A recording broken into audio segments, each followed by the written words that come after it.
Hello guys, this is Neil. So bakit nga ba kayo magsisisi if you buy project management templates? Alright, so let me show you something. Alright, so mabilisan lang. So I will show you the ERP system na gagamitin natin doon sa ating workshop ng AI-driven project management and construction workflow. So that's a live sessions. So hands-on kang gagamit ng ERP system. Meron tayong mga different tabs here, pero magpo-focus muna tayo sa project management. At punta muna tayo sa overview. So dito, by the way, this is just a example lang naman. So pinangalanan ko siya as Construction Demo Incorporated. Pero we can customize this according to your branding ng inyong construction company. Alright, so dito mayroon akong project na Kangkong Chips Production Facility Construction. Alright, so makikita mo dito may overview siya. Tapos, in progress yung status, start date, deadline, magkano tong project na to. So, alam naman natin na napakahalaga na magkaroon ng project charter kung ikay nagmamanage ng project, especially sa construction. So under project charter, makikita mo meron ditong project purpose, justification, project objectives, project scope, high-level requirements, high-level budget, high-level milestones, project success criteria, project team, authority, at marami pa. At alam nyo yung good news dito. Hindi ko masyadong pinag-isipan to. Kasi these are all generated by AI. Including the tasks and milestones. So kung papasilip ko sa yung milestones, lahat ng mga to are also all generated by AI. Para mapabilis na at makapag-focus ka as being an engineer. Alright, so dito sa task overview natin, pwede kang makipag-collaborate. For example, dito, naka-assign kay dito sa akin, kay Daniel Padilla, Tom Cruise. So, sample lang naman to. So, makikita mo dito yung priority, start date, yung due date, status, okay? At ang kinagandahan dito sa ERP system natin, this is all automated and real time. Let's say, completed na tong testing na to. Let's make this as completed. So, pag pinuntahan natin, ayan, pag pinuntahan natin yung overview, nagdadagdag siya. Progress are all real time according sa mga tasks.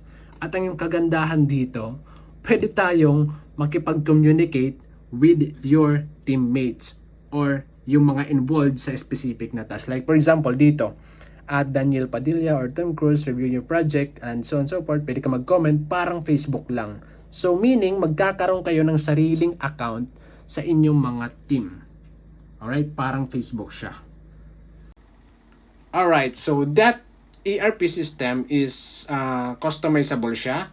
And that is designed specifically para sa ating mga local na construction workflows. So imagine having a single dashboard na makikita mo lahat ng mga projects mo in real time.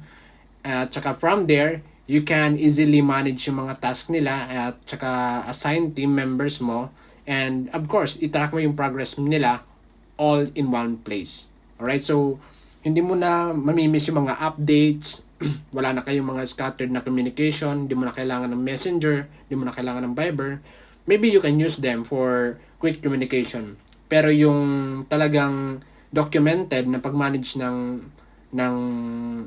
project are using your ERP system. So, like for example, magsasubmit ka ng documents and files, pwede mo na silang i-upload doon. So, mas organized siya and accessible for all your whole team. Pero hindi lang to about sa software ha. So this is about building a systems. So that's why I created this AI-driven project management and construction workflow. Kasi we don't just show you the tools. So we teach you how to master the project handling or the construction project management. So gagamitin natin yung ERP system para i-apply yung 5 management phases from planning hanggang sa closing.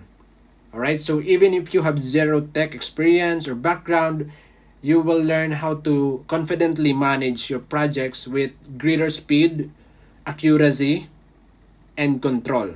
of course, with the help of AI. But take note, hindi natin hahayaan na si AI yung magmamanage. Hindi ka papalitan. Gagamitin lang natin si AI para mas mapabilis mo yung pag-manage ng projects mo. Alright? So, stop being overwhelmed by the spreadsheets kung meron kayong mga templates at saka mga email threads na hindi mo naman na-monitor talaga ng tama. But instead, I will going to show you how you can integrate or leverage the powerful system para maging pioneer ka sa construction industry with this course and using the ERP at saka AI. So, I hope abangan mo yung date ng launch natin kung kailan natin sisimulan yung ating live sessions for AI-driven project management and construction workflow. This is a fundamentals at saka workflow. So, hindi lang siya basta theory. Alright? So, that's it for now. And for all of that and more, I'll see you in the next video.